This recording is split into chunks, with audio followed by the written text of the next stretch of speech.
Kama unaandika kichwa cha somo, kama unapenda kuandika nikutajie kichwa cha somo. Andika tumia mamlaka hii ya Yesu. Nimesemaje? Tumia mamlaka hii ya Yesu. Yeah. Tumia mamlaka hii ya Yesu. Nimekuwa kwa wale ambao mnanifuatilia sasa kwa muda mrefu, nadhani mimi sio mgeni kwenu. Hata unaweza ukaelewa kwamba kitu gani natamani kiingie kwenye akili za watu. Nikitazama kanisa la Kristo kwa ujumla wake, ninaliona ni kanisa ambalo limempokea Yesu kuwa Bwana na Mwokozi wa maisha, lakini bado halijapata faida ya wokovu katika maisha yao. Yaani ukitutazama kile tulicho nacho na maisha yetu havipelekani. Bado ni kana kwamba tunaishi chini ya agano la kale. Na mimi nawaruhusu katika kuhubiri kwangu siku hii ya leo, ukiona kuna mahali nimekuacha, uniambie, maana lengo langu sio kuhubiri na kumaliza, lengo langu ni kwamba uweze kuelewa. Amina. Haleluya. Amina. Kwa hiyo usije ukatoka na kitu kwamba ningetamani pale angenielewesha.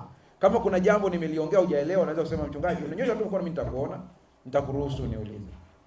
Maisha ya agano la kale na maisha ya agano jipya yako tofauti. Napoongelea habari ya agano la kale na agano jipya, siongelei vitabu. Vitabu vimeandikwa agano la kale na agano jipya. Mimi ninachoongelea ni mfumo wa ibada. Na wenzetu wengi wanachanganyikiwa tunapokuja kwenye hoja ya maagano haya mawili, wakidhani kwamba tunaongelea vitabu. Tunaongelea mfumo wa ibada. Mfumo wa ibada wa agano la kale ulikuwa ni mgumu sana. Ulikuwa ni mzigo mzito ambao Paulo anauelezea. Utasoma kwa muda wako wewe kwenye Waebrania sura ile ya 8 na ya 9, utasoma kwa muda wako. Unaweza ukaenda mpaka sura ile ya 10. Kote hapo anaelezea habari haya maagano mawili, na anapoelezea kuhusu agano la kale anasema lilikuwa na taratibu zake za ibada ambazo zilishindwa kuwasafisha wanaoabudu, hawakutakaswa. Leo tunaishi kwenye agano jipya ambalo lina nguvu kuliko akili yako inaweza kufikiri, na bado hujafurahia hizo nguvu za agano hili jipya, mfumo mpya wa ibada. Hebu tafakari yafuatayo. Kila ukitenda dhambi unakwenda kutoa sadaka ya mnyama. Wangapi hapa ni wafugaji? Nyosha mkono. Wafugaji. Mmoja. Hebu nyosha tena. Wafugaji.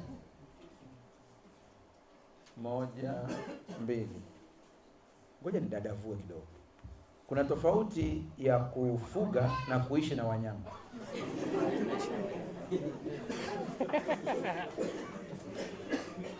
Sasa mimi natafuta wafugaji. Yaani usije ukanyosha mkono na ng'ombe 2, 3, 4, 5, wewe unaishi na wanyama.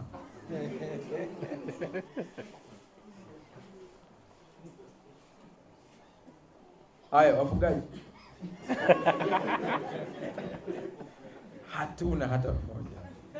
Umeona, hiyo tu inatosha kwamba ingekuwa tupo kwenye agano la kale, balaa na mikosi na kuandama, kwa sababu dhambi zako wewe mwenyewe unazijua. Sasa kila dhambi upeleke mnyama, iwe ni kondoo, iwe ni mbuzi, iwe ni njiwa. Lakini Mungu aliwa neema akashusha mpaka kuna level mtu anaambiwa kwamba anaweza akatoa hata unga. Ukikwama na kwambia hata kadivai huna, yote tu uweze kusamehewa dhambi zako. Lakini pia kulikuwa na sheria nyingi. Sura ya 9 ya Waebrania inazielezea zile sheria. Na kuna wengine mpaka leo wananiuliza maswali na unasema bado hawajaelewa tunaishi kwenye agano gani bado. Moja wapo, akina mama kuna wakati hawaruhusiwi kuja kwenye ibada. Mmenielewa? Lakini chini ya agano jipya wanakuja, maana tumetakaswa kwa damu ya Yesu Kristo. Haleluya. Amen. Ilikuwa ni agano gumu ambalo ilibidi tukombolewe kupitia Yesu Kristo. Siku ya Sabato kuna mwanamama mmoja alionekana anaokota kuni. Adhabu yake ilikuwa ni nini? Kifo. Pigwa mawe hapo. Niambie leo ingekuwa hiyo sheria, nyie mlioko hapa, hata maisha yenu wenyewe mnayajua.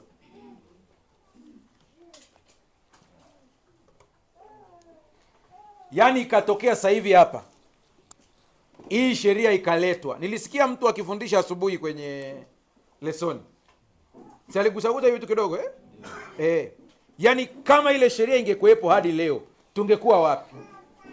Njoo kwa habari ya wazinifu sasa.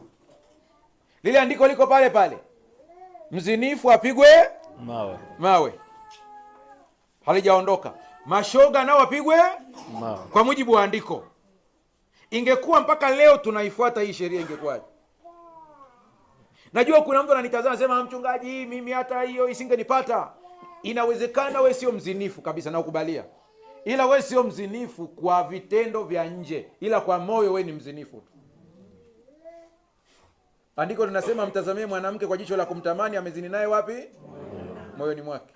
Haya, tupitishe spirituometer hapa sasa hivi.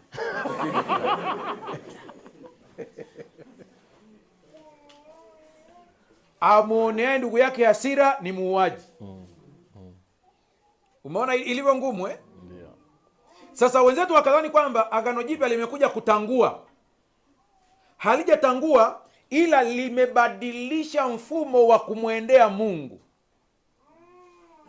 Dhambi iko pale pale, ila namna ya kuiondoa kwenye maisha yako ndio imebadilishwa. Namna ya kuondoa mikosi kwenye maisha yako ndiyo imebadilishwa. Namna ya kuondoa balaa ambazo zinakuandama imebadilishwa. Kuna watu katika koo zao, familia zao, hawakai kwenye ndoa hadi uzeeni. Talaka itakuja hapo katikati tu. Hiyo ni roho, lazima ivunjwe kwa jina la Yesu. Amen. Haleluya. Amen. Kuna vitu ukivitazama kwenye familia unasema, lakini mbona mtoto wa fulani yuko hivi, baba mdogo naye kwake yuko hivi. Na shetani kuna saa anafunga macho mpaka matatizo na dhambi kwenye familia mnaziona kama ni kitu cha kwa maisha yanaenda mpaka atokee mmoja ambaye Mungu anamfungua macho, anambia hii habari ya kuzalia nyumbani hii sio kitu cha kawaida. Kuna roho inatembea hapa. Amen. Sio hali ya kawaida. Haiwezekani wote. Kuna wengine mnashangaa watu wenye jina la fulani, hao kuna kitu kinafanana karibia wote. Mungu hajatumba tuwe chini ya laana. Haleluya. Amina. Sasa kuna mtu mmoja naye akasema, lakini mchungaji, mnatuchanganya. Akamwambia, kosa liko wapi? Inakuwaje mtu anampokea Yesu naye mambo yanamfuatilia kwenye maisha yake? Mgogoro huko hivi, kuwa na simu sio kujua kutumia simu. Mshike mkono jirani yako, mwambie umeelewa au arudie. Umeipata hiyo mzee? Arudie.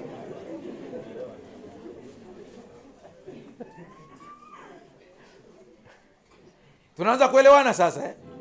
Siku moja wanafunzi wa Yesu wakawa wanalalamika kuhusu chakula. Nampenda Marko, ukitaka uone miujiza. Marko katika uandishi wake hajahusika na vitu vingine, anapenda miujiza. Yeye ni miujiza. Ukienda kwa Yohana, yeye yuko busy na kuonyesha uungu wa Yesu. Huyu ni mwana wa Mungu. Ukienda kwa Mathayo, yuko busy kuonyesha kwamba ni ukoo wa Daudi. Ukienda kwa Luka, yeye anakuambia habari za Yesu ni halisi. Maana Luka amefanya utafiti. Unajua katika injili 4 ni injili 2 tu ambazo asili yake ni wanafunzi wa Yesu. Marko hakuwa. Luka hakuwa. Luka anasema nimefanya uchunguzi nithibitishe kwamba huyu mtu anaitwa Kristo wanayodai ndio. Luka ameandika paper, ni research paper. Anathibitisha kwamba ndivyo alivyo. Lakini sikia nikwambie, siku moja wanafunzi wa Yesu wakawa wanahangaika kuhusu mikate, chakula tutapata wapi? Yesu akaja akamwambia, hadi leo hamna akili. Akawauliza maswali. Siku ile ilipokuja mikate 5 na samaki 2, mlikusanya vikapu vingapi? Si unakumbuka matukio yalikuwa 2 eh? Tukio lingine ilikuwa ni mikate mingapi? Wakakusanya vikapu vingapi? Yesu kana kwamba anaambia, mpaka leo mnahangaishwa na vyakula. Mpaka leo hamjui kuna nguvu iko ndani yenu ambayo nimewapa. mpaka leo niko na nyie, hakuna faida ya ninyi kuwa na mimi mpaka leo. Sikiliza nao nikuulize, mpaka leo umempokea Yesu Kristo kuwa Bwana na Mwokozi wa maisha yako, mpaka leo unahangaishwa na wachawi? Mpaka leo? Mpaka leo unaogopa kula chakula kwa watu fulani kwa sababu watakutegea dawa za kichawi? Mpaka leo? Umesahau kuna andiko linasema watakula vitu vya kufisha lakini havita ifikie levo wa kutegea dawa ya kwao ya kichawi, uende ule chakula alafu hakuna chochote, inakuwa vitamini kwenye damu yako. Unawachanganya akili. Haleluya, amina. Unajua, ukisikia story Paulo anamwandika Yesu, katika watu waliomwandika Yesu vizuri ni Paulo. Anasema akashinda zile mamlaka, anasema kwa mkogo. Yaani ni kana kwamba kwa fedheha, akadharau kabisa, akamdharau shetani na nguvu zake, akamkebehi na nguvu zake. Ingekuwa ni leo tunasema kwamba yule shujaa ambaye alikuwa anatesa watu, amefungwa mnyororo, anazungushwa mji mzima. Watu wanaambia njoni mumuone, njoni muone, njoni mumuone, hana kitu tena. Yesu Kristo amemshinda shetani kwa nguvu zake zote, na huyu Yesu Kristo ndiye kaka yetu mkubwa. Haleluya, amina. Waebrania nasema hivyo haoni aibu kuwaita ndugu zake. Amen. Shida ni kwamba hujajua kaka yako ni nani, ndio maana ibilisi anakutesa. Amen. Kuna sauna haja hata ya kuhangaika sana, mpe taarifa tu. Amekuja, ameingilia mtoto wako, ameingilia mme wako, ameingilia biashara yako, ameingilia ndoa yako. Acha kuomba maombi ya kulalamika, mpe taarifa. Mwambie, wewe ibilisi hujui kaka yangu, si unamjua Yesu ndio kaka yetu mkubwa. Nitampa hii taarifa. Haleluya, amina. Msomaji, hebu nisomee kitabu cha Marko sura ya kwanza,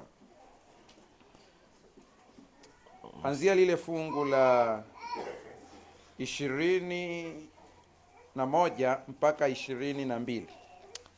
Anasema wakashika njia mpaka Kapernaumu.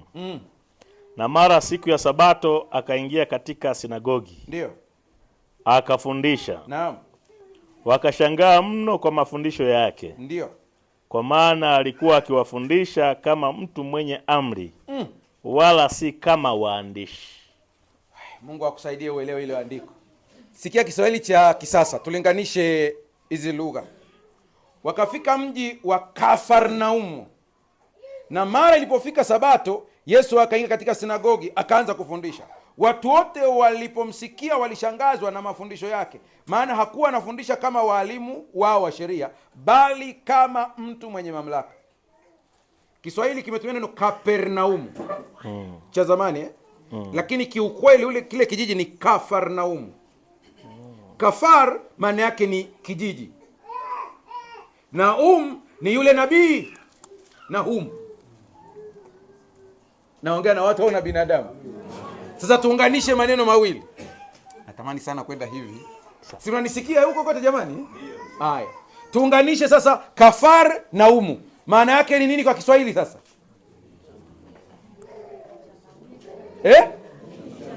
Kijiji cha nani? Cha Naum. Kwa hiyo nabii Naum alitokea wapi?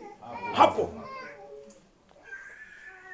Hii kijiji kilikuwa kipo karibu sana na eneo la kibiashara. Walikuwa na hela watu wa hili eneo, walikuwa wako vizuri sana. Lakini kulikuwa na mchanganyiko wa watu kiasi kwamba maasi pia yalikuwa yako. Ndio sababu mahala fulani Yesu akasema itakuwa ni rahisi Sodoma na Gomora kuingia au kustahimili hukumu kuliko Kafarnaumu. Kwa nini? Wao walikuwa na Yesu na walikuwa na maovu yanayofanana na ya Sodoma na Gomora. Na mnakumbuka shida kubwa ya Sodoma ilikuwa ni nini jamani? Ushoga, usagaji. Lakini pia uchumi ulikuwa mzuri, kulikuwa na dhahabu, kulikuwa na kilimo kizuri sana, maisha ya watu walikuwa mazuri. Ndugu zangu, iko hivi, fedha au pesa sio mbaya, shida ni kupenda pesa. Kama utafikia kiwango ambapo wewe unaanza kuiona pesa ndiyo suluhisho la kila kitu kuliko Mungu, umeabudu pesa badala ya Mungu. Utakapoona kazi yako ndio kila kitu kuliko Mungu, umeabudu kazi na wala sio Mungu. Hili eneo walikuwa ni matajiri, walikuwa wamechangamana watu wa aina nyingi. Dhambi ilikuwa iko juu, kulikuwa na kasino, baa kila mahali. Yaani biashara ya ukahaba ilikuwa ni biashara ya kawaida. Wanaume nao walikuwa wanajipanga barabarani kujiuza, kama unavyoona wanawake leo. Kapernaumu ilikuwa hivyo hivyo, wako barabarani. Na hapo ndipo Yesu aliweka makao yake makuu. Unasema mchungaji, sijakuelewa. Yesu alipoanza kufukuzwa Nazareti nyumbani kwao, maana hawajamkubali, makao makuu ya huduma yake ilikuwa Kafarnaumu. Mahali palipo na dhambi panamhitaji mwokozi. Amina. Suluhisho la tatizo la dhambi ni Yesu Kristo. Sinagogi ilikuwa ni kama kakanisa ketu haka, au enda chini ya hapa. Maana hivi sisi kundi linaanzia watu wangapi? Yaani ulizeni maswali sasa. Tukisema hili ni kundi. 8, 10. 7, 8, 10. Kwa hiyo tukiwa na watu 7 linakuwa nini? Kundi. Tawi 2,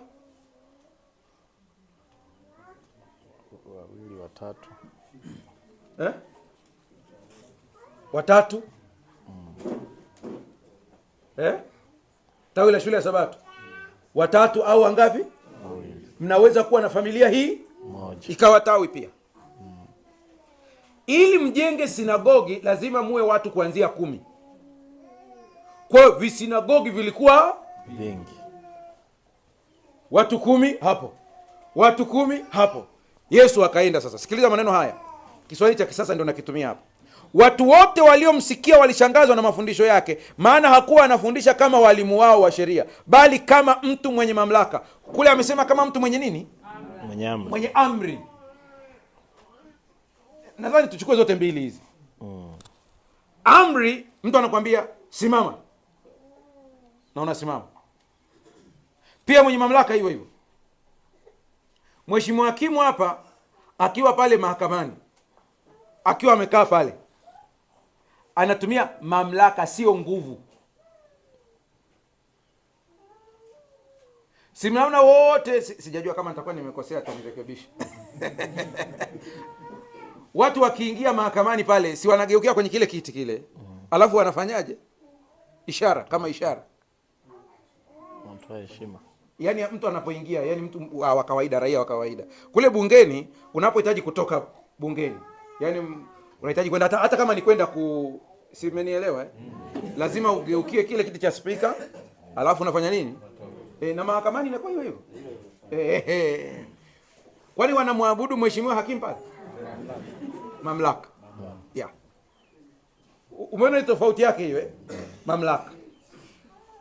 Na Yesu aliyokuwa anaongea akihutubia pale, waandishi wao walikuwa wanapenda kuwanukuu wasomi, marabi. Wakati huo kulikuwa na wasomi. Kwa hiyo akisimama anasema kwa mfano, natoa tu mfano. Sheria ya Sabato inasema tu siku sitafanya kazi. Utende mambo yako mangapi? Lakini siku ya 7 ni Sabato ya Bwana Mungu wako. Siku hiyo usifanye kazi yoyote, wewe wala mwana wako wala binti yako wala mjakazi wako wala nini jamani? wala mjakazi. Wanyama nao mmewakumbuka? Ndio. Kwa maana kwa siku 6 Bwana alifanya mbingu na nchi na bahari na vyote vilivyomo, akastarehe siku ya ngapi? Siku ya 7. Neno kazi yoyote, neno kazi, unajua maana yake ni nini? Kazi. Hawa wanasheria hawa wakiwa wamekaa pale, mheshimiwa hakimu kazi yake ni kusikiliza wanavyobishana pande zote mbili ili baadaye atoe muongozo. Kwa mujibu wa sheria hapa iko ABC. Unajua wale wanasheria wanabishania nini? Wanasheria wanabishania maana ya maneno na tafsiri ya sheria. Ndio mgogoro mkubwa. Rudi hapa tena. Watu wote waliomsikia walishangazwa na mafundisho yake, maana hakuwa anafundisha kama walimu wao wa sheria. mwanasheria yeyote ili awe nguli au ni mtaalamu wa kubishania. Sasa kwenye kesi kuna saa wanatazama kabisa, unakuta kwenye kipengele fulani hiyo sheria haisemi chochote. Wanachofanya ni nini? Wanaangalia hukumu iliyotolewa. Bwana, kesi kama hii ilitokea da kwa Fatuma binti Saidi. Jaji fulani akaihukumu hivi. Ina maana huyu mwanasheria ambaye anaongea hapa, ili amshawishi mheshimiwa hakimu, ile judgment ya yule mtu itumike kwa kesi ya hapa Kilolo. Haongei kwa mamlaka yake, ila anaongea kwa kutumia sheria, kwa kutumia kesi ya Dar es Salaam ya Fatuma binti Said. Sasa waliomsikia Yesu akifundisha, haongei akisema rabi fulani alisema. Wanashangaa ndume tu inaonyesha street hop. Akisoma andiko papa akimaliza anasema nimesema. Hasa huyu wa namna gani huyu? Alafu akisema nimesema, wakimsikiliza wanajisikia kwenye mioyo yao kila mtu anaogopa kumpinga. Anayewaza kwamba ampinge, mbona kama hiki alichosema ndivyo? Kwa mfano, mmemsikia Yesu akisema watu wa kale wamesema, lakini mimi nina. Umeona hiyo mamlaka jinsi ilivyo hiyo? Watu wa kale walisema usizini, bali mimi nawaambia. Watu wa kale wamesema usiue, bali mimi nawaambia. Siku ya Sabato wanafunzi wake wakawa wanavunja masuke. Jamaa wakaja sema sheria inakataa. Yesu akamwambia hamjasoma? Alafu kila kitu kiko wapi? Daudi alikula mikate, hamkumhukumu. Leo yuko aliye mkuu, basi mwana wa Adam ndiye bwana wa nani? Kwa Sabato. Yaani mimi ndio bosi wa hiyo Sabato yetu. Mungu atusaidie sana. Amina. Alikuwa anaongea kwa mamlaka, kwa amri. Akimwambia mtu kaa chini, kaa chini. Na uone hata kuna mwanasheria mmoja aliibuka akanyosha mkono. Hapo unajua umepindisha, kaa. Na akajikuta anafanya nini? Wewe hata baadaye mkimuuliza, hivi wewe umesoma sheria na ni nguli, imekuwaje umeambiwa na huyu jamaa ukae ambaye hata darasa la kwanza hajafanya nini? Si unajua Yesu hakusoma kabisa wengine wanaweza kusema hakuwa msomi Yesu. Ndio hoja iliibuka nyumbani kwao. Asema amepataje kuyajua haya? Maana wanaenda shule tunajua na tunawaona wakienda. Huyu hatujamuona akienda shule, ila kusoma na kuandika anajua. Haleluya. Amina. Twende fungu la 23 nisomee ndugu yangu. 23. Anasema na mara palikuwapo ndani ya sinagogi lao mtu mwenye pepo mchafu. Endelea. Akapaza sauti akisema tuna nini nawe Yesu wa Nazareti? Je, umekuja kutuangamiza? Na kutambua nani? Endelea. Mtakatifu wa Mungu. Yesu akamkemea akisema fumba kinywa umtoke. Yule pepo mchafu akamtia kifafa akalia kwa sauti kuu. Ndio. Akamtoka. Endelea. Wakashangaa wote hata wakaulizana wakisema nini hii? Ni elimu mpya. Haya. Maana kwa uweza awaamuru hata pepo wachafu nao wamtii. Endelea kidogo. Habari zake zikaenea mara kote kote katika nchi zote kando kando ya Galilaya. Na mara walipotoka katika sinagogi walifika nyumbani kwa Simoni na Andrea. Naomba watu wote mnitazame sasa. Yesu yuko kwenye sinagogi. Anatoa hotuba. Mle ndani kuna mtu mwenye pepo. Nisikilize vizuri sana. Kuna wakati tunadhani ukiwa muumini huwezi kuvamiwa na pepo. naongea na watu wana binadamu. Na usije ukakariri kwamba kuwa na pepo ni lazima mtu ahangaike, aanguke chini, apige makelele. Unafikiri vibaya. Kuna mtu ana pepo hatapiga kelele na wala hataanguka, ila ana pepo. Mtu ambaye ana macho ya kiroho ndiye anayeweza akatazama akajua kuna kitu hakiko sawa. Sasa fikiria huyu mtu ana pepo na yuko wapi? Kanisa. Baadhi ya matatizo kwenye makanisa yetu ambayo wanasababisha watu ni matokeo ya nguvu za giza tunazoishi nazo kwenye makanisa. Na shetani anafurahia akiwa na mazingira ambayo hakutani na upinzani. Kwa hiyo anapenda akae hapo ajisikie vizuri. Mimi zamani, unajua mimi ni mzawa wa hili kanisa la Sabato. Nimezaliwa humu. Mama yangu mimi alikuwa ni mwinjilisti wa vitabu. Baba amekuwa mzee wa kanisa missionary kule Mwanza miaka na miaka. Mpaka sisi tukazaliwa huko. Nasema hivi kwa sababu kuna vitu nilikuwa siamini kwa kukuzwa katika usabato. Nilikuwa siamini ya kwamba mtu anaweza kuwa mchawi lakini bado anasali kanisani. Na hata nikisikia watu wakiongea mambo hayo nasema acheni kuongea mambo hayapo kwenye kanisa la Mungu. Hadi siku iliponikuta kwa macho. Nimeenda kwenye uamsho. Na hudumia watu wanakuja kwenye ofisi ya mchungaji. Mchungaji alikuwa ameenda, wameitwa wachungaji wote na kwenye conference yao waliitwa wachungaji wote. Kwa hiyo akanibakisha na mashemasi pale. Na hudumia watu kwenye maombi, counseling na maombi ya mtu mmoja mmoja.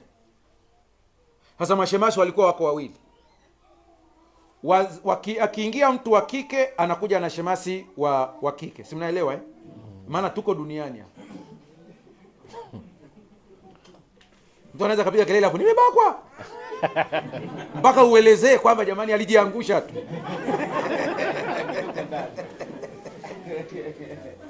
Sasa yule mama ndio alikuwa ananisaidia kuingiza watu, anawaleta, tunafanya maombi, wanaondoka. Hiyo wanaondoka. Tukamaliza watu wote, maana wale wa kike walikuwa mwishoni. Kwa hiyo shemasi wa kiume yeye alimaliza mpaka akaondoka. Mwishoni huduma imeisha kabisa. Kaambia mama sasa, hebu tuombe tumshukuru Mungu maana huduma imeenda vizuri ili baadaye tuje kwenye kipindi cha uamsho. Amekaa na mimi nimekaa. Mimi sio katika zile itikadi kwamba lazima kila ombi lazima upige nini? Magoti. Unaweza ukapiga magoti, unaweza ukasimama, inategemea Mungu atakavyo kuongoza. Yote yanafanyika.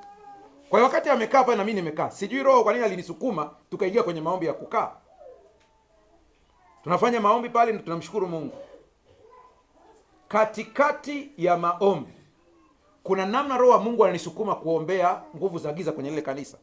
Na ilikuwa ni kanisa ambalo lina shida, watu wanagombana, hawajengi, hakuna maendeleo, ni majungu. Huku kwenu hawapo watu wa namna hii. Sasa ndio sababu nilienda kwenye uamsho pale. Yaani hakuna kinachofanyika. Mwanzoni walikuwa ni wazuri. Jengo lao ni kubwa, liliishia tu sehemu fulani hivi, haliendi.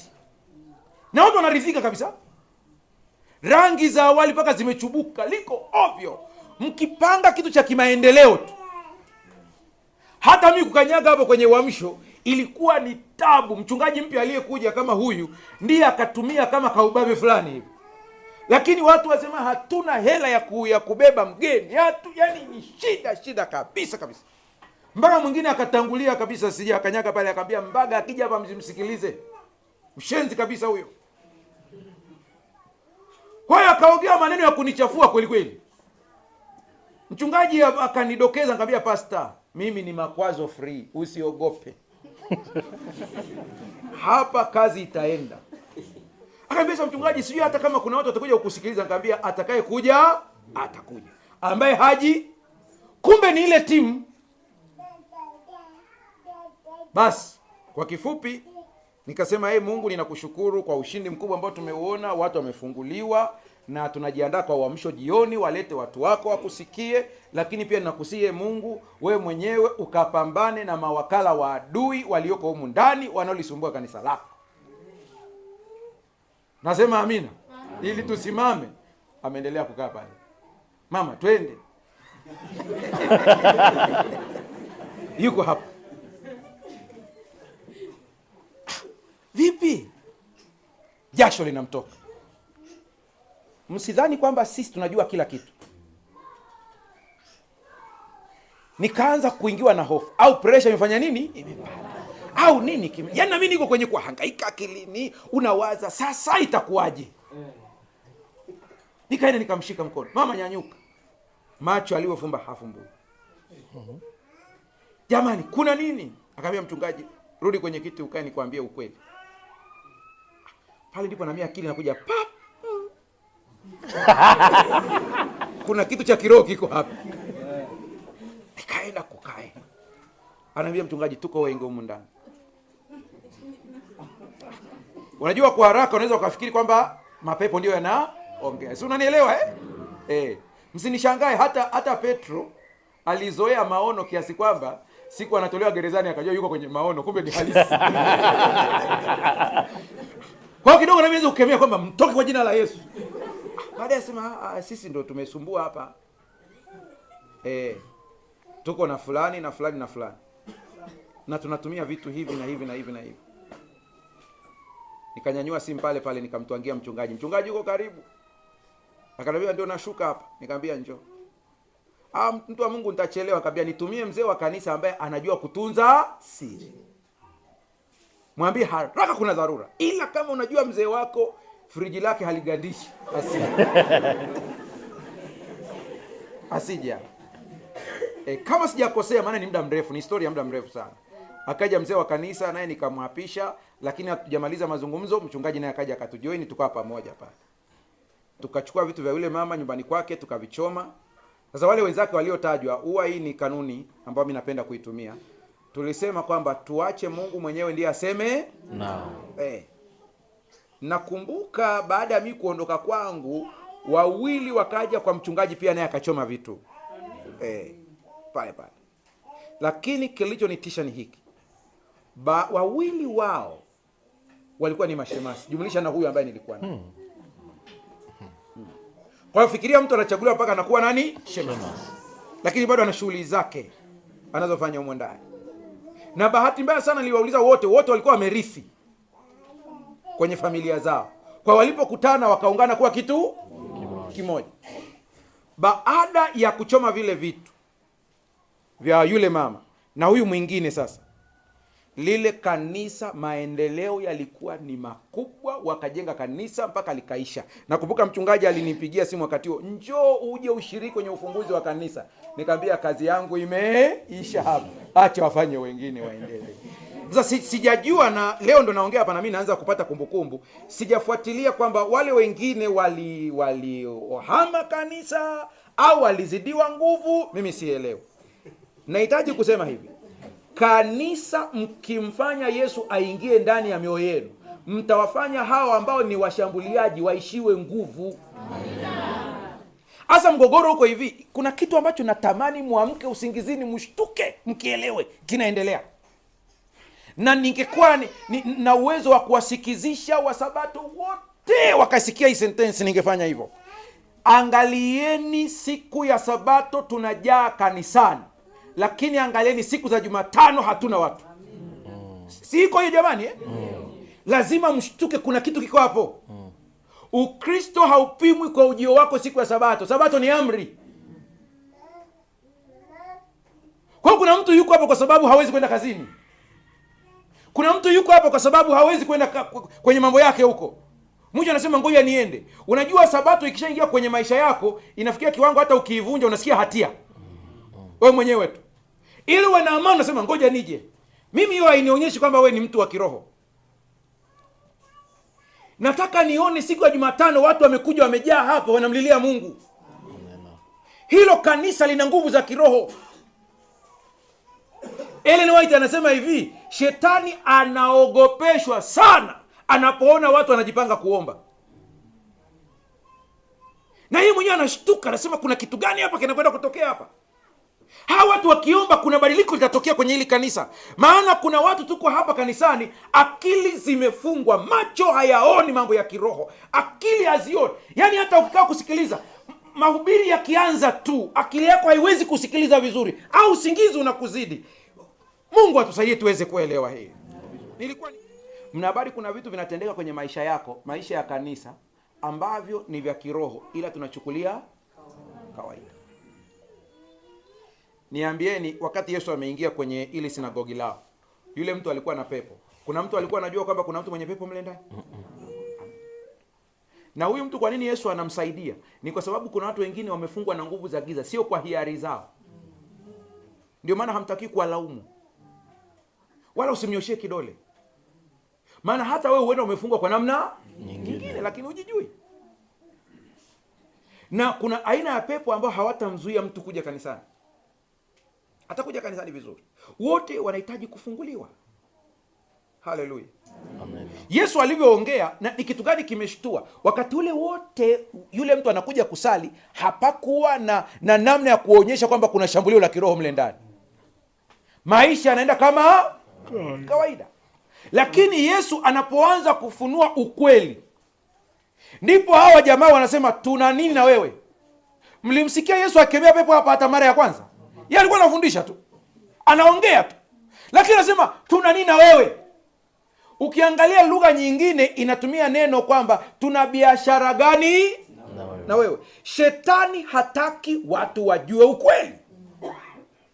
Na ukweli wa kwanza anaoogopa ni upi? Ni wewe kujitambua kwamba wewe ni mtoto wa Mungu na Yesu ni kaka yako.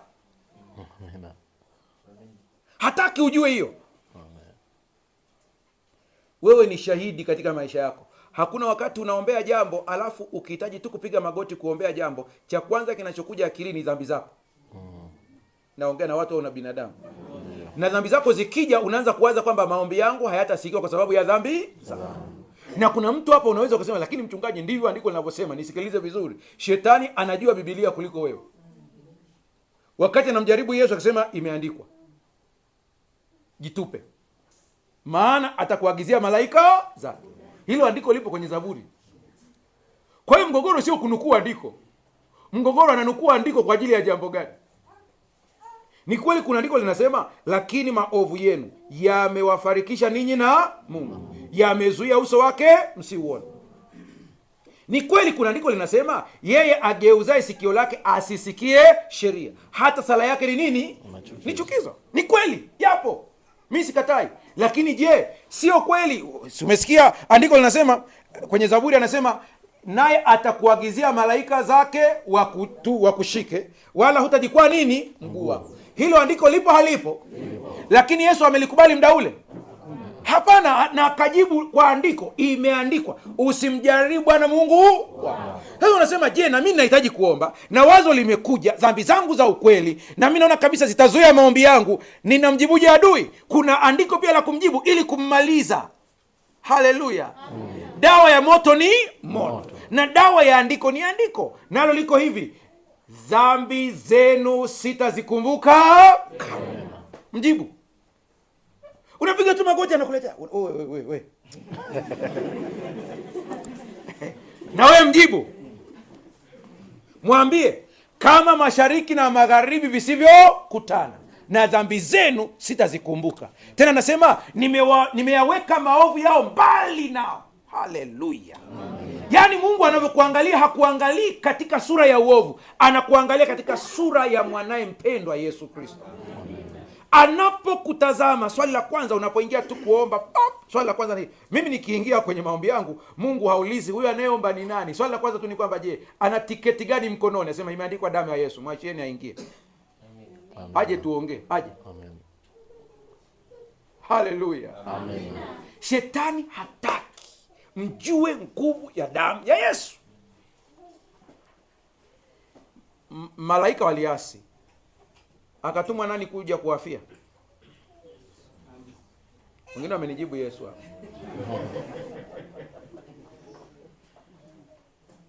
Malaika walipoasi, Yesu alitumwa kuja kuwafia?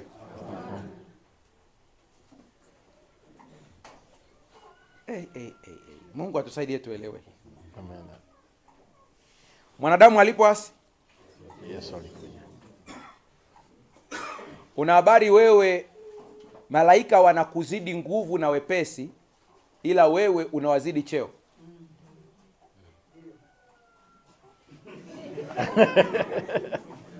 Watoto wa Mungu hawajui hiki.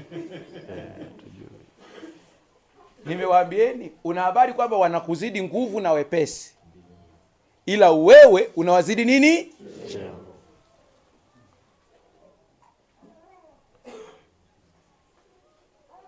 Mchungaji, bado. Hebu nikuulize swali. Ukiwa na kijana anayechunga ng'ombe pale nyumbani, alafu ikatokea kuna kazi ya kunyanyua gogo, kati ya wewe na yeye, nani ana nguvu za kunyanyua gogo? Kijana. Sio hivyo bwana? Lakini mwenye cheo pale nyumbani ni wewe. Bado haijaingia akili. Imeingia. Yaani kuna kazi hutaweza kuzifanya mpaka malaika aje afanye nini? Akusaidie. Lakini hiyo haina maana kwamba ana cheo kuliko wewe. Maana maandiko yanasema hao wote, je, si roho watumikao wanaowatumikia wale watakao urithi wokovu? Wanaowatumikia. Kwa hiyo malaika ni watumishi wametumwa wakutumikie wewe. Hasa mtu anasema wanamtumikia Mungu. Wanakutumikia wewe. Wewe ni mtoto wa huyo Mungu. Amen. Haleluya. Amen. Kwa hiyo hata kuna saa ukinyong'onyea, shetani anakutazama anasema, hajui cheo chake. Hajui cheo chake kabisa.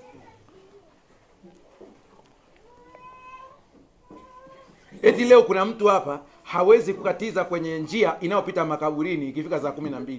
Naye amempokea Yesu kwa Bwana na Mwokozi wa maisha yake. Ninachotamani kuwajengea mnaonisikiliza ni hiki. Natamani muwe na ujasiri tunaopata kupitia Yesu Kristo. Na huu ndio ujasiri tulio nao kwake, ya kwamba tukiomba kitu sawa sawa na mapenzi yake, yeye anatusikia. Inapokuja kwenye hoja ya nguvu za giza kwenye maisha yako, usiulize mapenzi ya Mungu, maana yanajulikana tayari. Unasema ni yapi? Nimewapa mamlaka ya kukanyaga nyoka na nguvu zote za yule, wala hakuna kitakacho washinda. Umetoka pale nje kwako unakuta wamefunga vitu hapo, sijui cheusi na cheupe na nini, wameandika Kiarabu, unatazama. Leteni chumvi. Chumvi. Mwingine akamwaga chumvi, akamwaga, asema walisema na magadi. Yaani angalia kuna magadi kule. Andiko huku limesema nimewapa mamlaka ya kufanya nini? Kanyaga. Hata tukiwasimulia watoto wetu hawa ambao ni wadogo hawa zile stori za nyumbani, acheni kusimulia stori za kutisha za shetani, simulieni stori za ushindi wa Yesu. Amen. Watoto wakue wakijua Yesu ana nguvu. Haleluya. Maana ni kweli ana nguvu. Shetani ni halisi, lakini Yesu ana nguvu zaidi kuliko shetani. Hiyo ikae akilini. Kuna saa tutakuwa na woga kama binadamu, lakini usikubali woga ukutawale. Ukiona woga unaanza kuingia, maana woga ni silaha ya shetani. Ukiona unaanza kuingia, hapo jitie nguvu wewe mwenyewe. Daudi akajitia nguvu kwa jina la Bwana. Jitie nguvu mwenyewe. Kuna saa nyingine utaona kanisani hakuna mshiriki anayekuunga mkono. Kuna saa utaona wote wapo kinyume na wewe. Na shetani akijua kwamba ukisengenywa unaishiwa nguvu, ataongeza wasengenyaji. Maana amekusoma, najua ukitaka ile umalize mseme. Kwa hiyo anaongeza timu. Na anahakikisha ulivyosema habari inafanya nini? Inakufikia. Ikufikia tunajua fulani kasema hivi na hivi. Tena Shemasi aliongezea na yeye akasema hata yeye Yaani hata huyu shemasi kweli. Jiambie we mwenyewe kwamba mimi ni makwazo free. Haleluya. Amina. Usikubali silaha za adui zikunyong'onyeze hata kidogo. Yesu alikuwa na mamlaka. Amina. Mwisho kabisa nataka tusome kitabu cha Waefeso sura ya 3 fungu la 8. Utaenda taratibu mpaka fungu la 18. Alafu tukishamaliza hiyo tunaingia kwenye maombi ya kuelewa hii nguvu na tukaitumia hii nguvu ya Yesu Kristo kwenye maisha yetu. Amen. Haleluya. Hebu anza fungu la 8. Kuna mambo muhimu nataka miyapate hapo. Mnajua tukishaelewa hii, unajua kwanza kupitia Yesu Kristo tumeokolewa. Haleluya. Amen. Ukishamkubali Kristo kuwa Bwana na Mwokozi wa maisha yako, umevuka mautini, umeingia wapi? Uzimani. Kwa hiyo wewe sasa hivi uko chini ya utawala mwingine. Haleluya. Amen. Zamani kidogo msomaji, maana nataka niweke watu sawa tukisoma hapo tuelewe. Juzi nilikuwa kwenye makambi pale Dodoma, kwenye kipindi cha mafundisho makuu hapo Ipagala. Baadhi ya maswali ambayo nimeulizwa ni hili: je, mtu wa Mungu anaweza kulogwa akafa? Jibu: hapana. Najua kuna mtu ananitazama hapa anasema, mchungaji, yaani jibu ni rahisi namna hiyo? Haiwezekani.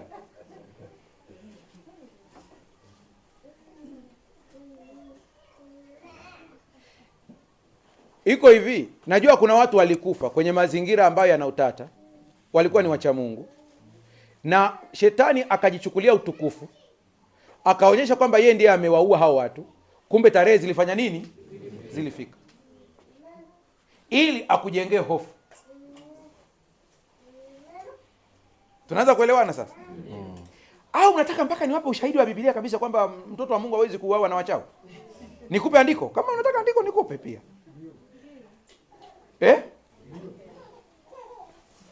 Hilo liko nje ya hilo ndugu yangu. Sawa. Fungua kitabu cha Waebrania.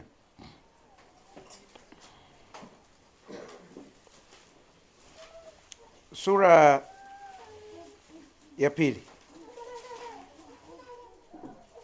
Waebrania sura ya 2 fungu la 14. Unaisoma? Umeshaipata? Ndio. Haya, hebu soma 14. Asa basi, kwa kuwa watoto wameshiriki damu na mwili. Watoto wameshiriki damu na mwili. Wewe hapo ulipo una damu na nini? Na mwili. Na mwili, Yeye naye vivyo hivyo alishiriki yayo hayo. Aha, stop kidogo hapo. Huyo Yesu Kristo alipokuja duniani, si unajua alikuwepo kabla? Ndio. Alipokuja duniani akashiriki yayo hayo. Yapi? Damu na mwili. Na mwili.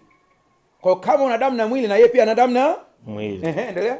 Ili kwa njia ya mauti amuharibu yeye aliyekuwa na nguvu za mauti. Yaani ili kwa njia ya nini? Ya mauti. Yaani kile kifo chake lengo ilikuwa ni kumharibu yeye aliyekuwa na nguvu za mauti. Yaani nani? Ibilisi. Kwa hiyo kabla ya Yesu kufa, nani alikuwa na nguvu ya mauti? Baada ya Yesu kufa, nani ana nguvu ya mauti na kuzimu? Yes. Ndiyo maana anasema hivi, ninao ufunguo. Haleluya. Amen. Yeye ndiye anashikilia nini sasa hivi? Ufunguo. Hebu endelea kidogo watu wapate picha hapa. Fungu la ngapi au umeshapatoka hapo sasa? Haya, yeyote aliyepata asome tu kwa haraka tu, okoe muda. 15. Awaache huru. Wote ambao kwamba maisha yao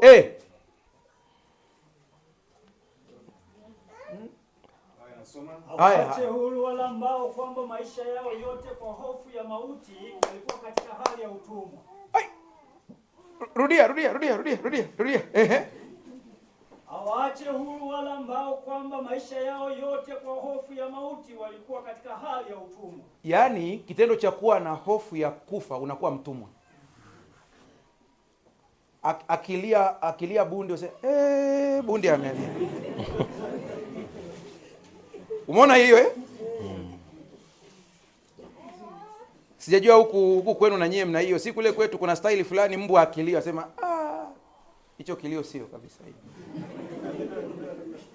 Na nyie ni hivyo hivyo Itabidi wahamishie tu kule sasa Umeona maisha yalivyo na hofu Ndio. Hofu ya utumwa. Yaani ya mauti inakufanya kuwa mtumwa. Unakuwa mwoga. Kuna saa tu unafika hivi kwa mfano kule Usambani.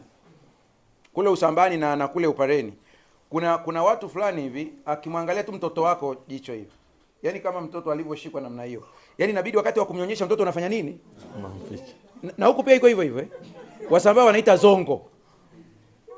Yaani akimpiga jicho tu hivi, kwa hiyo inabidi mama ananyonyesha sasa zuia wasije wakafanya nini wakamuona. Maana akimwona atampiga zongo.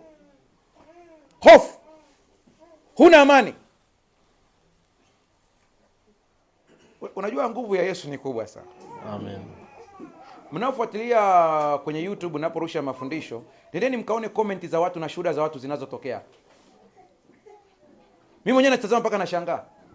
Kuna mtu amefunguliwa kwa somo ambalo nimefundisha niko Shinyanga makambi miaka 7 iliyopita. Somo la miaka 7 iliyopita. Mtu ameangalia saa ya maombi akasema na mimi akafunguliwa hapo hapo. Mtoto wa Mungu halogwi hadi kufa. Unasema lakini mbona umesema hadi kufa? Je, anaweza akalogeka? Kuna saa Mungu anaweza akaruhusu mwiba ukupate. Tuko sawa sawa? Lakini hauwezi kuleta mauti. Na saa nyingine akiruhusu mwiba ukupate ni kwa sababu anahitaji ya kuamshe kiroho. Kuna saa tunajisahau.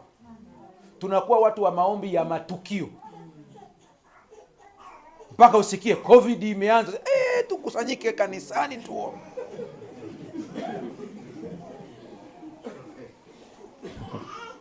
Kuna wakati tunafungulia milango ya adui kwa kutokujua kanuni za kiroho. Lakini hakuna pepo atakaye kuua. Hicho kitu hakipo. Usitishiwe na matambiko, anakuambia usipokuja utakufa, waambie sikanyagi na naendelea. Amen.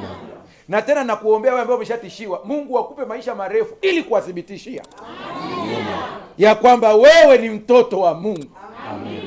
Haleluya. Amen. Haleluya. Amen. Sasa turudi kule kwenye Efeso 3 alafu tumalizie tuingie kwenye maombi. Maana maombi ya leo yatakusaidia wewe, nguvu ya Mungu ingie ndani yako, utumie mamlaka ya jina la Yesu katika maisha yako.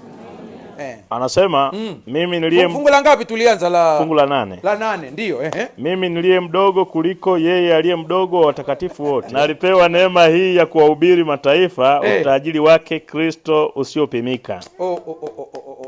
Rudia hapo, watu hawajaimeza hiyo vizuri. Nalipewa neema ya kuhubiri mataifa kitu gani? Utajiri wake Kristo usiopimika. Yaani huo utajiri wa Kristo haupimiki. Piga picha unafika pale mbinguni. Ndugu yangu unanitazama, dada yangu unanitazama, mzee unanitazama. Umeingia mbinguni pap. Mungu anakuambia njoo nikuonyeshe mali ambazo zilikuwa zako. Anakufungulia chumba. Unakuta kuna kabox kameandikwa tu uponyaji wa magonjwa yote. Anakuambia haka ndani yake sasa kuna listi ya magonjwa. Unakuja kufungua unakuta katika listi ya magonjwa yaliyotajwa mle ndani kaboksi kako ulikatumia tu kwenye malaria. Vingine vyote vimekutesa.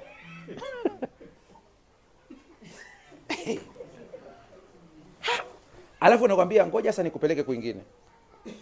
Na kwenda kukuonyesha baraka zako za kiuchumi. Na kwenda kukuonyesha amani niliyokuwa nimekupangia. Alafu unatazama maisha yako, video unaonyesha ulivyokuwa unaishi kwenye msongo. Mungu anakuambia nilikuwa tayari nimekuwekea amani hapa ipitayo fahamu za kibinadamu. Ila shida yako, akili yako uliamini akaunti yako ikiwa na hela nyingi ndio unakuwa na amani. Wakati mimi nilikuzuilia magonjwa. Hukutambua. Utatazama, uangalie lichumba limejaa vitu. Anakuambia vyote hivi kwa kuwa huku mbinguni havina kazi. Si hakuna magonjwa kule. Kwa hiyo hakuna sababu ya kuvitumia huku, maana huku wafanye nini? Havitumiki. Ilitakiwa uvitumie ukiwa kule. Basi. Mwisho unajikuta machozi yanafanya nini?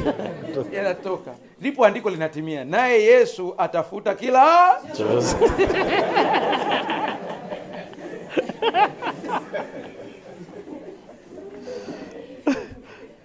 Anasema utajiri usio pimika. Kama utakwenda kufanyia kazi ninachokuambia kwa moyo wa dhati, siku tukikutana utanishuhudia mambo ya ajabu kwenye maisha yako. Amen. Nisikilize hapa. Ingia kwenye chumba chako, panga siku yako maalum, ipange kabisa. Ingia kwenye chumba chako, usiwe na mtu yeyote, uwe peke yako. Mnakumbuka tunaimba uwe peke yako ukimwabudu, ukimwangalia Mwokozi wako, utabadilishwa kama alivyo. Ibada ya jumuiya haikufikii katika ile hali yako ya ndani. Hii tunafanya wengi hapa ni sehemu ya ibada, lakini nataka niwaambieni, fanya uzoefu wa kuwa peke yako, usiwe na mtu mwingine yote. Ukitaka Mungu akuonyeshe mambo ya ndani ya kiroho ya nguvu, usiwe na watu. Watu wanazuia. Hata Yesu alikuwa anapunguza idadi. Wanafunzi wakasema subirini hapa. Lakini akienda vitu vya ndani ni Petro, Yakobo na Yohana. Akienda vya ndani zaidi anawaacha, anakuwa peke. Shetani kwa kujua hili yuko bize kutufanya tuwe bize, tukose muda wa peke yetu. Sasa kafanya zoezi hili, utaniambia. Tenga siku yako, iwe ni siku moja utakayoamua wewe mwenyewe.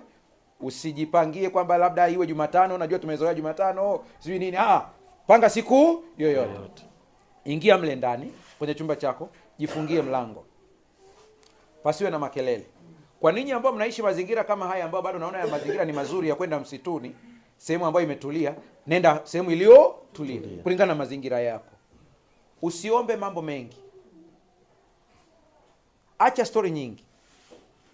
Ila yapo yafuatayo.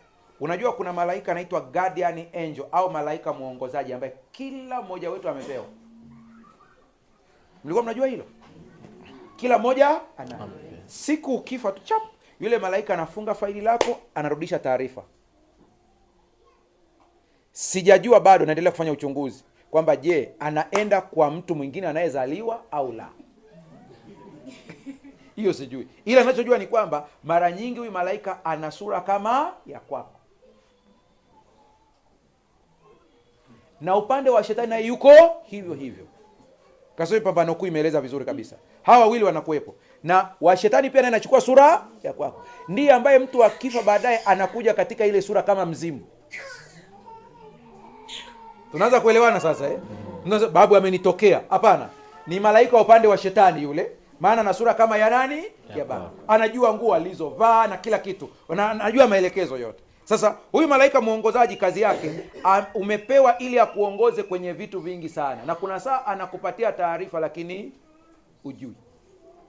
Sasa ukiwa umekaa pale kwenye kile chumba chako, ukiwa na moyo wa dhati, mwambie Mungu.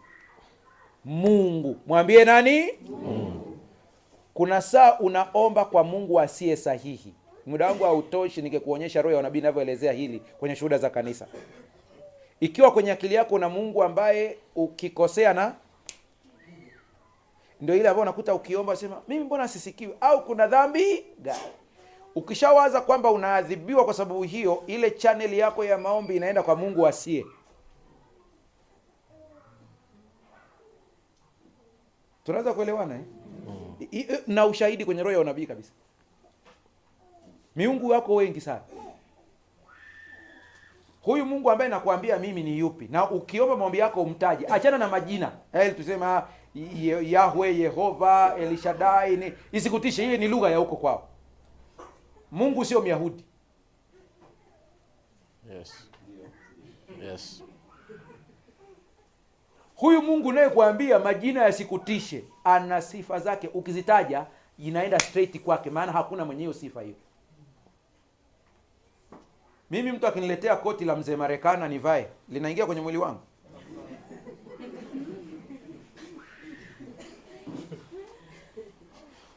Ukitaja hizo sifa za huyo Mungu katika ulimwengu wa kiroho zinajulikana, hakuna chochote kinachozuia hayo maombi, yanaenda straight kwake. Usishangae umeomba kwa miaka mingi, kuna vitu havitokei, ni kwa sababu channel inaenda kwingine. Unaanza kuamka usingizini. Amen. Unasema huyo Mungu ni yupi? Ili tukisoma lile andiko lile tutamuelewa sasa. Nakupa homework. Mimi nakutajia maeneo utakayomkuta kwenye Biblia ili ukasome wewe mwenyewe. Alivyomtokea Musa. Anasema hivi, nisikilize tu wewe usiandike. Alivyomtokea Musa, akamwambia hivi, nitalitangaza jina langu. Sikia alivyotangaza jina lake. Mungu, Mungu. Mwingi wa rehema. Si mwepesi wa hasira. Wewe Mungu wako yukoje? Ananitandika. Unaona Ni Mungu anayefanya nini? Anaipiga. Ambaye anakasirika haraka. Nimemuudhi hapa. Ndio maana ukishawaza hilo, channel inaenda kwa Mungu. Kwa hiyo usishangae unaomba sana majibu hayapo. Tena kama nyewe wa Sabato itakuwa ili mlijue zaidi kuliko watu wengine wote. Pambano Kuu imeeleza kwamba kuna saa shetani alikaa akajibu watu maombi. Yes. Mungu, Mungu. Mwingi wa si mwepesi wa nini? Hasira. Ndio maana nimewaambia watu mimi huyo Mungu namuita dadi. Yaani iko hivi, nione hivi uniache, ni kipenzi cha Baba huko mbinguni. Amina. Yaani ananipenda. Yaani hiyo sio siri. Naweza nikanyamaza lakini hiyo siwezi kuificha. Ananipenda mno alafu ananipendelea mno.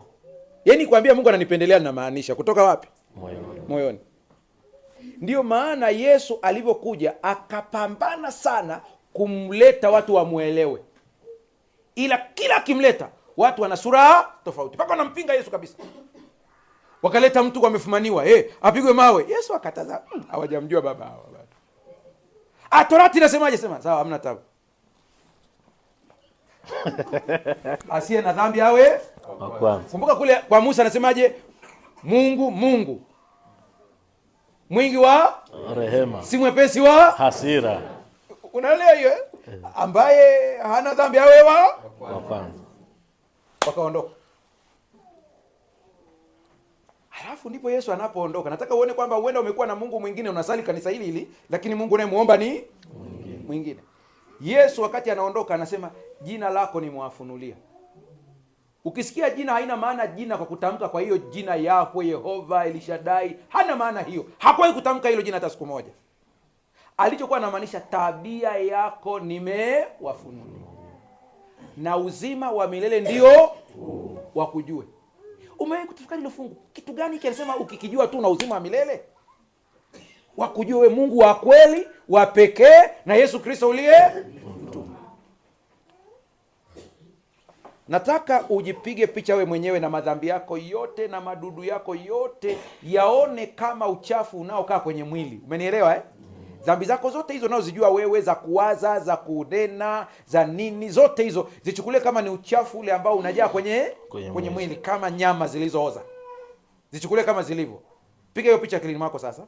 Alafu piga picha unaenda mbele unakutana na Mungu aliye hai. Kibinadamu utasikia nini? Uoga. Wakati sio anavyotaka yeye. Yeye anasema na tukiendee kiti cha rehema kwa ujasiri. Umeona hiyo kitu Mungu anasema mkija kwangu hapa mko hivi. Mungu, sisi ni wenye dhambi. Mimi sijisikii vizuri. Unajisikiaje mtoto wako anakuja kukuomba kitu, unamkuta yuko? Unamuuliza, "Vipi?" Mimi hata mimi sijui una shida gani? Naogopa hata kusema. Unajisikia raha? Ukishapiga magoti pale ndani, huyu Mungu ana sifa hizi. ni Mungu wa kweli, aliye juu sana kuliko vitu vyote. Ni muumba wa mbingu na nchi na bahari na vyote vilivyomo. Ndio maana kwenye Ufunuo anasema mcheni Mungu na kumtukuza, msujudieni yeye aliyezifanya. Mimi huwa nikiomba, nikiongea naye, nikimwambia ni mimi, usikopi na kupaste. Ukipenda fanya. Mimi huwa napenda kumtaja hivyo.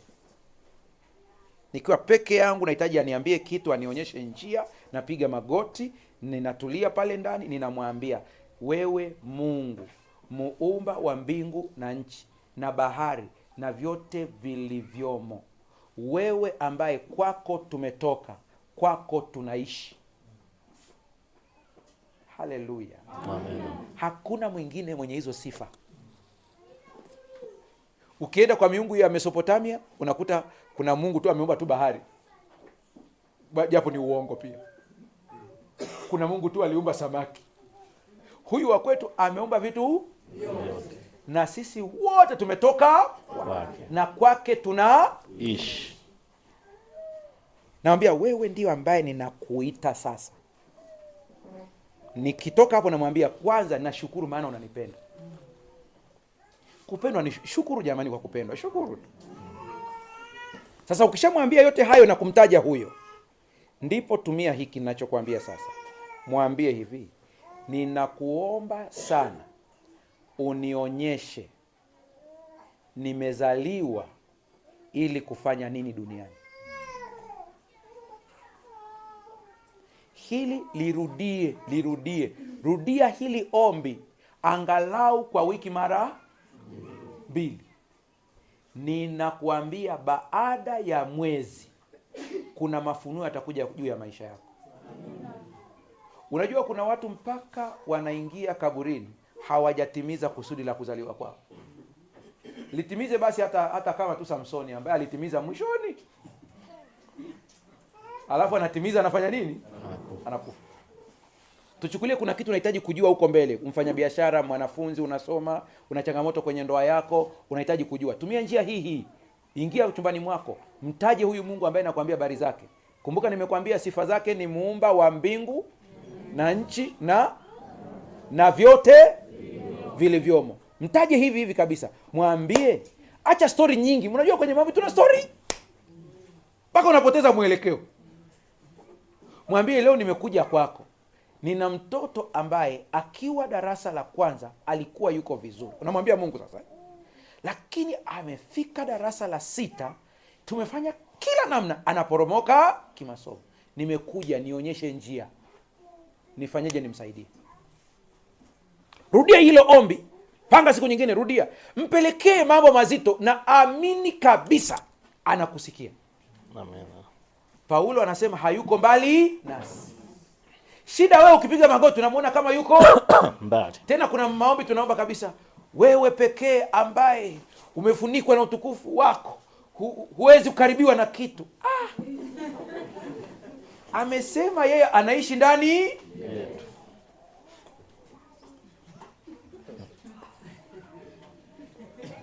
Haleluya. Aketie mahali pa juu. Aketie mahali pa juu. Pasiri. Sasa hiyo siri mpaka uingie huko ndani. Mna habari kwamba Yesu Kristo ametuletea huyu Mungu tuwe karibu naye. Ndio maana walivyo sasa sema, nanyi mnaposali salini hivi: Baba yetu uliye mbinguni. Tena ufalme wako uje. Ufalme wako uje. Alafu alivyoondoka akasema, siwaambii kwamba mtaniomba jambo kwa jina langu tu, anasema lakini Baba mwenyewe awapenda. Tena sema siwaambii nitawaombea. Yes, ametumia neno hilo.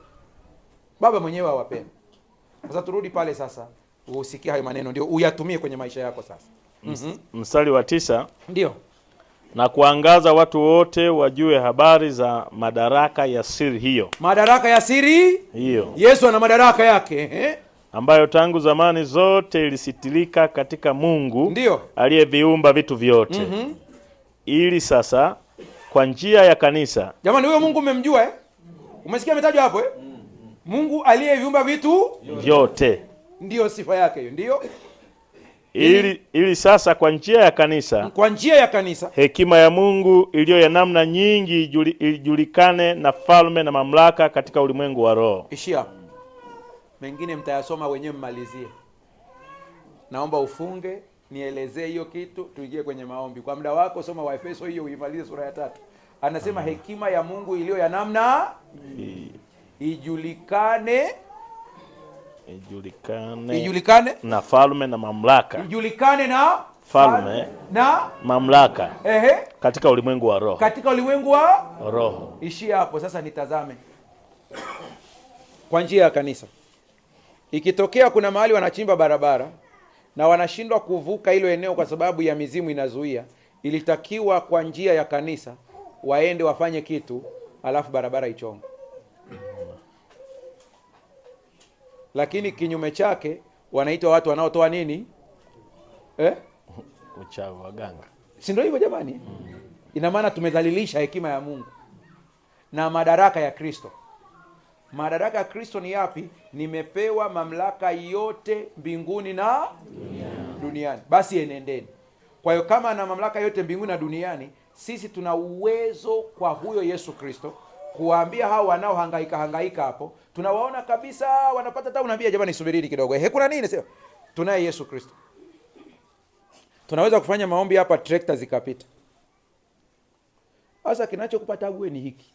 Ukifikiria wewe ujasiri kuenda pale unawaza, niende alafu kisitokee. Hivi itakuwaje? Jambo la kwanza, kutumia nguvu za Mungu katika maisha yetu ni zoezi endelevu.